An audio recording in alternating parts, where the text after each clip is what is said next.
अब तक की कथा में आपने सुना किस प्रकार से गरुड़ जी नारद जी से मिलते, ब्रह्मा जी से मिलते, शंकर जी से मिलते काकभूषुंडी जी के आश्रम में पहुंचे हैं और काकभूषुंडी जी बड़े ही पावन राम कथा सुना रहे हैं। राम कथा सुनाते सुनाते काकभूषुंडी जी के मन में एक बात आई कि गरुड़ जी संशयग्रस्त होकर के आए हैं, भगवान की माया इन्हें नचा रही थी और ये भगवान की माया कभी हमें भी नचा चुकी है। काकभूषुंडी जी को अनुभव हो रहा है, तो थोड़ा अपना अनुभव भी राम कथा के साथ साथ वो सुनाना चाह रहे हैं। तो सबसे पहले तो विस्तार से पूरी राम कथा सुनाते हैं।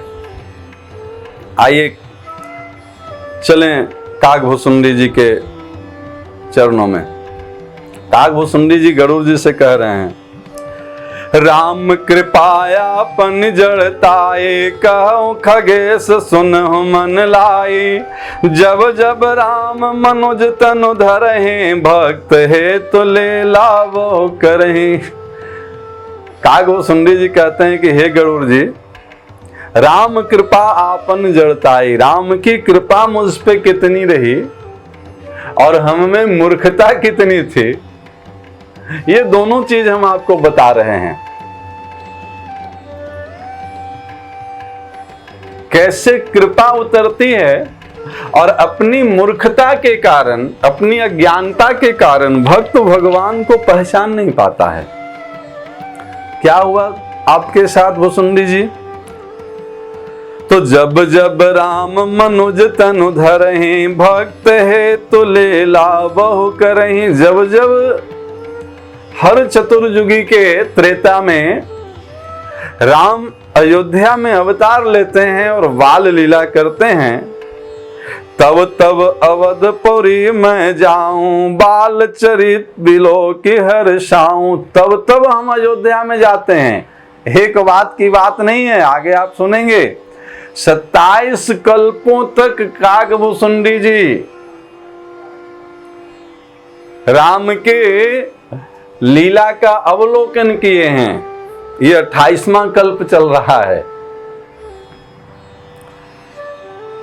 तो ये जब गोस्वामी जी ने रामचरितमानस लिखी तो 27 कल्पों की कथा उसमें गाई गई है और 27 कल्पों तक का विवरण है।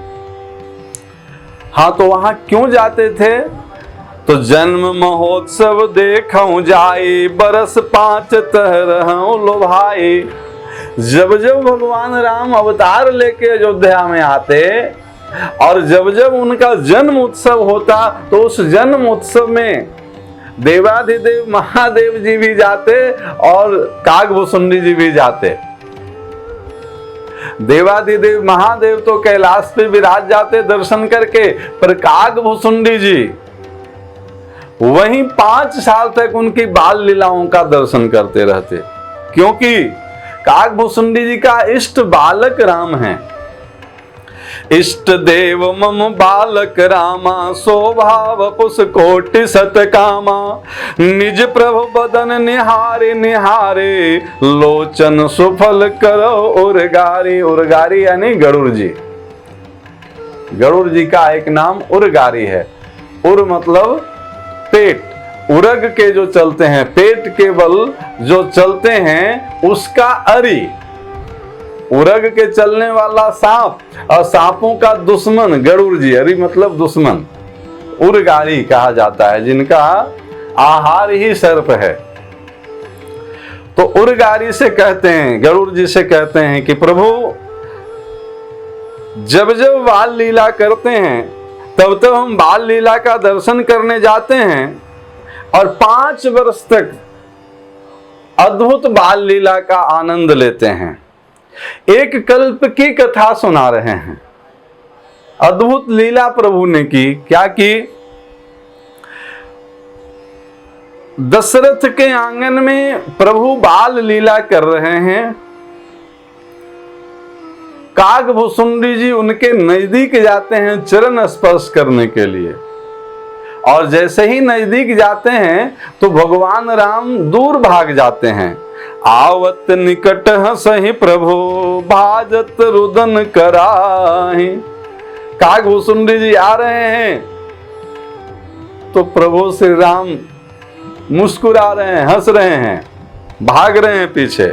और काकभूषुंडी जी जब दूर चले जाते हैं तो फिर रोने भी लगते हैं। जैसे बच्चा कोई खिलौना लेने के लिए मचलता है, इस तरह से कौवे को पकड़ने के लिए वो मचल रहे हैं और नजदीक आते हैं तो भाग रहे हैं। तो जाओ समीप गहन पद फिर चितई पराहि। कोशिश करते हैं काकभूषुंडी जी भी पास जाने का कि कम से कम चरण स्पर्श तो हो जाए स्वामी का, पर वो और दूर भाग जाते हैं। कैसी लीला है, पकड़ना भी चाहते हैं और हाथ भी नहीं आते हैं।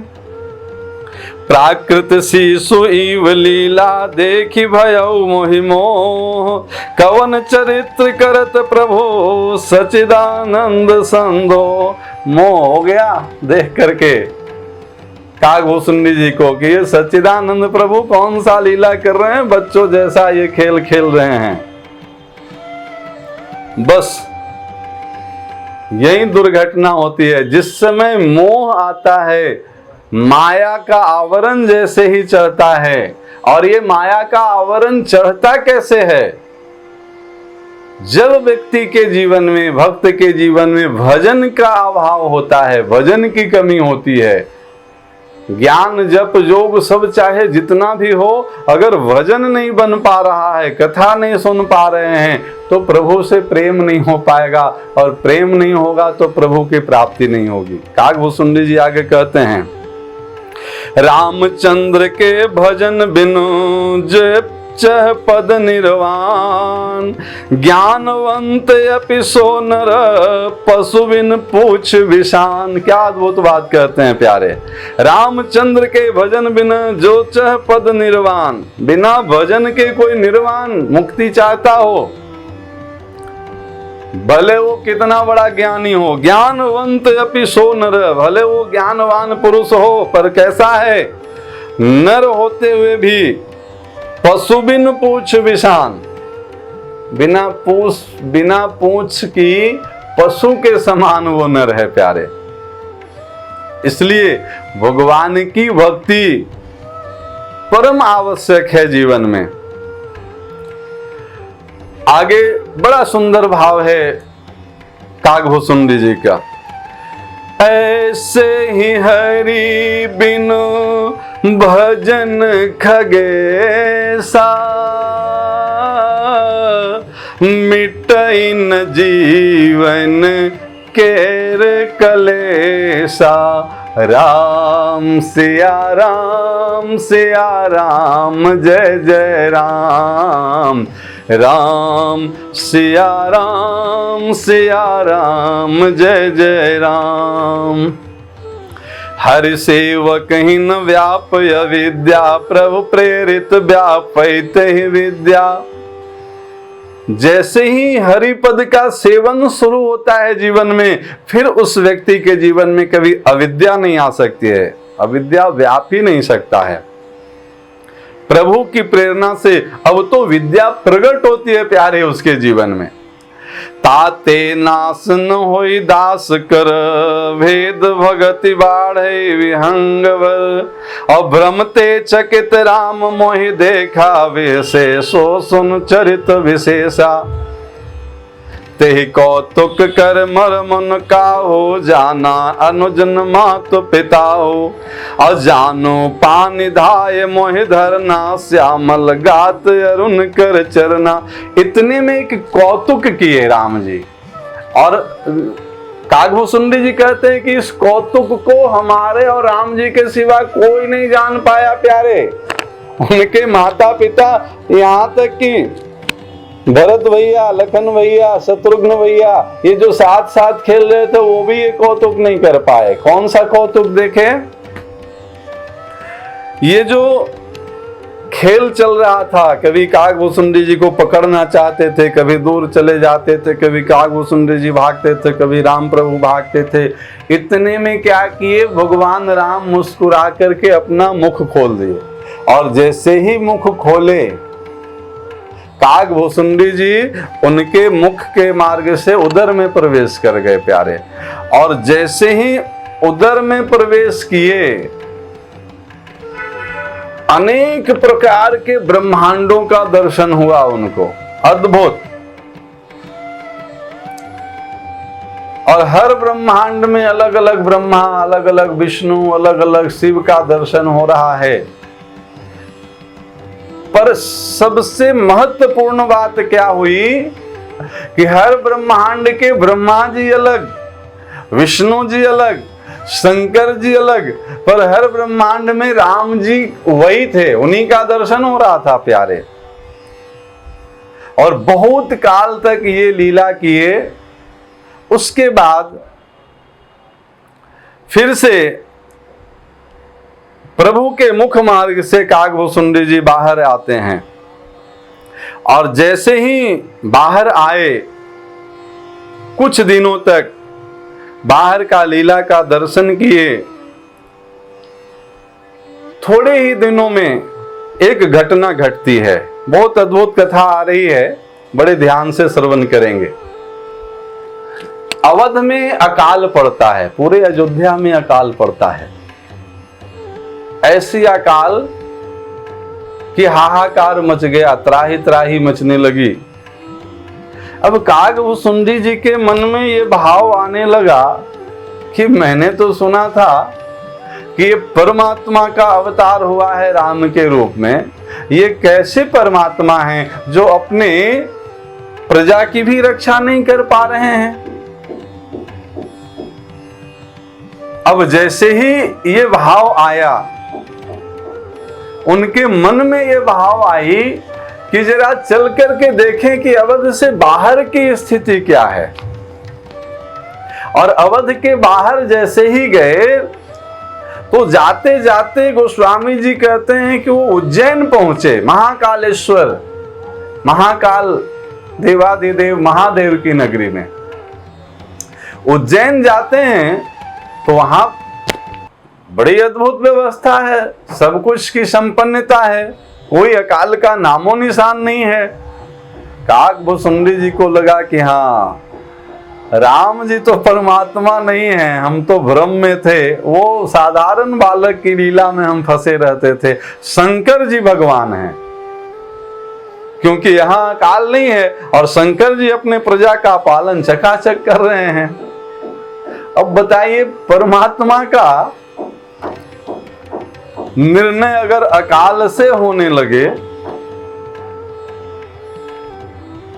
आप पीछे कथा में सुन चुके, गरुड़ जी को संशय हुआ, नारद जी के पास गए। नारद जी बोले हम तो एक मुख वाले हैं, आप चतुरानन के पास चले जाइए। चतुरानन बोले कि हम तो चार मुख वाले हैं, चार मुख से वेद पाठ करते हैं, आप पंचानन के पास चले जाइए।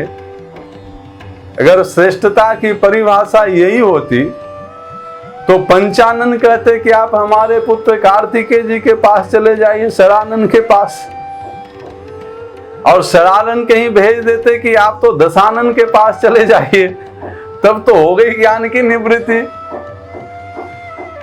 अब यहां स्थिति है कि काकभूसुंडी जी निर्णय कर रहे हैं परमात्मा का किस चीज से, अकाल से। अवध में अकाल है, इसलिए राम परमात्मा नहीं हो सकते हैं। और उज्जैनी में तो चकाचक आनंद हो रहा है, इसलिए निश्चित रूपे न भगवान शंकर ही भगवान हैं। वहां गए, एक ब्राह्मण से भेंट हुआ। उन ब्राह्मण के चरणों में अपनी शरणागति स्वीकार की है काकभूसुंडी जी ने। उनसे भगवत मंत्र की प्राप्ति की है, गुरु वरण किया है, और अपने बच्चे के तरह, शिशु के तरह गुरु जी काकभूसुंडी जी का पालन करते हैं, ज्ञान भी देते हैं, पोषण भी करते हैं।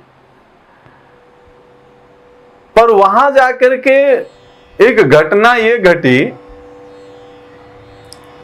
कि वहां जाकर के काकभूसुंडी जी के मन में शिव के प्रति निष्ठा बढ़ गई। अब शिव के प्रति निष्ठा बढ़ गई यहां तक तो ठीक है, पर अपराध ये बना कि राम भक्तों के प्रति, वैष्णवों के प्रति उनके मन में दुराग्रह बैठ गया। अब वैष्णव जन क्या कर सकते हैं, राम तो भगवान ही नहीं है। तो जहां जहां वैष्णव जन उनको दिखे ना, उनके प्रति उनका भाव बिगड़ जाता था। एक दिन की बात है, उनके गुरुजी उज्जैन महाकालेश्वर भगवान महादेव के दर्शन करने आ रहे थे और पहले से ही काकभूसुंडी जी वहां बैठ करके मंत्र जाप कर रहे थे। जैसे ही काकभूसुंडी जी के गुरुदेव भगवान महाकालेश्वर मंदिर में प्रवेश करते हैं, काकभूसुंडी जी पहले से वहां आराधना में बैठे हैं और गुरुदेव को देखे तो और जानबूझ करके अपनी आंख बंद कर लिए, क्योंकि गुरुदेव भगवान को प्रणाम न करना पड़े। निष्ठा उनकी वैष्णव जनों से हट करके और शिव जी में लग गई थी। अब गुरुदेव भगवान को कोई फर्क भी नहीं पड़ा। गुरुदेव भगवान तो खुशी हुए कि चलो चेला जो है सो शिव आराधना में निमग्न है। पर जैसे ही गुरुदेव भगवान आए, काकभूसुंडी जी आंख बंद करके बैठे रहे। गुरुदेव भगवान तो कुछ बोले नहीं। मंदिर में एक आकाशवाणी हुई, मंदिर माझ भई न भवानी, रे हत भाग यज्ञ अभिमानी, यद्यपि तव गुरु के नहीं क्रोधा, अति कृपाल चित समयक बोधा।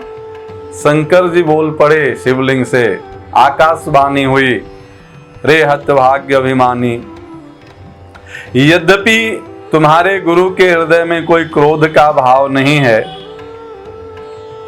लेकिन हम तुम्हें दंड दिए बिना रह नहीं सकते हैं। शिव जी क्रोधित हो गए प्यारे। यद्यपि साप सठ दे हूं तो ही, नीति विरोध सुहाई न मोही, जो नहीं दंड करो खल तोरा, भ्रष्ट हो श्रुति मार्ग मोरा। शंकर जी बोले कि अगर हम तुमको अभी दंड नहीं देते हैं तो हमारा वेद का मार्ग नष्ट हो जाएगा। भ्रष्ट हो श्रुति मार्ग मोरा। जो गुरु का अपराध करता है, जो गुरु का द्रोह करता है प्यारे, उसकी रक्षा तो भगवान भी नहीं कर सकते हैं। हाँ, भगवान कभी क्रोधित हो जाएं और गुरु प्रसन्न हो जाएं तो भगवान के क्रोध से गुरुदेव भगवान रक्षा कर सकते हैं। पर गुरु का ही अगर अपराध बन जाए तब तो भगवान भी कल्याण नहीं कर सकते हैं। और इस प्रकार से क्रोधित होकर के शंकर जी श्राप देते हैं काकभूसुंडी जी को कि तू अजगर की तरह बैठा है, जा तुझे सर्प की योनि प्राप्त हो जाएगी और 1-2 नहीं 1000 जन्मों तक तुम्हें सर्प बनना पड़ेगा। अब देखिए, अपराध गुरुदेव का हुआ था, पर गुरु कहते ही उसको हैं जो गु यानी अंधकार, रू यानी प्रकाश, जो अंधकार से निकालकर प्रकाश की ओर ले जाए अपने शिष्य को। अब अपने सामने अपने शिष्य को अंधकार के कुएं में गिरता हुआ कैसे देख सकते थे। गुरुदेव भगवान बड़ी सुंदर स्तुति करते हैं शंकर जी का। यहाँ पे बड़ा भव्य स्तुति है। नमामि समीशा निर्गम निर्वाण रूपम, विभुम व्यापकम ब्रह्म वेद स्वरूपम, निजम निर्गुणम निर्विकल्पम, निरीहम चिदाकाशमाकाश वासम भजेहम। अद्भुत स्तुति सुनकर के शंकर जी प्रसन्न होते हैं। गुरुदेव बोले, प्रभु इसने मेरा अपराध किया है, पर कहते हैं गुरु अपने शिष्य के अपराध को क्षमा कर देते हैं। मैंने इसका अपराध क्षमा किया, आप भी इस पे कृपा करें। शंकर जी कहते हैं कि देखो, आप कह रहे हो आप प्रसन्न हो, देखो गुरु प्रसन्न हो तो प्यारे, फिर देवाधिदेव महादेव भी प्रसन्न हो जाते हैं। शंकर भगवान बोले आप प्रसन्न हो तो हम इसके वरदान में थोड़ा परिवर्तन कर देते हैं, मेरा श्राप व्यर्थ तो नहीं जाएगा, इसे 1000 जन्मों तक सर्प की जोनी तो प्राप्त होगी, पर उसमें सुविधा ये कर देते हैं कि ये जब चाहे तब अपनी इच्छा से अपनी उस शरीर को छोड़ सकता है और एक पल में मुक्ति पा सकता है। और दूसरा, इससे जन्म और मृत्यु का कष्ट नहीं व्यापेगा। मतलब ये सांप का शरीर प्राप्त करे, एक क्षण में संकल्प करे कि हम ये शरीर का त्याग करते हैं, तो उस सांप के शरीर से मुक्त हो जाए। ऐसे बस 1000 बार इसे संकल्प करना है और उस शरीर से ये मुक्त होता चला जाएगा। और बार बार जो जन्म मरण का कष्ट होता है आत्मा को, वो कष्ट इसे व्यापेगा नहीं। इस प्रकार से भगवान के पावन आशीर्वाद से इस सर्प योनि से कुछ ही दिनों में कागभूषुंडी जी अपने आप को मुक्त कर लेते हैं। इससे आगे की कथा अगले एपिसोड में आपको सुनने को मिलेगा। धन्यवाद।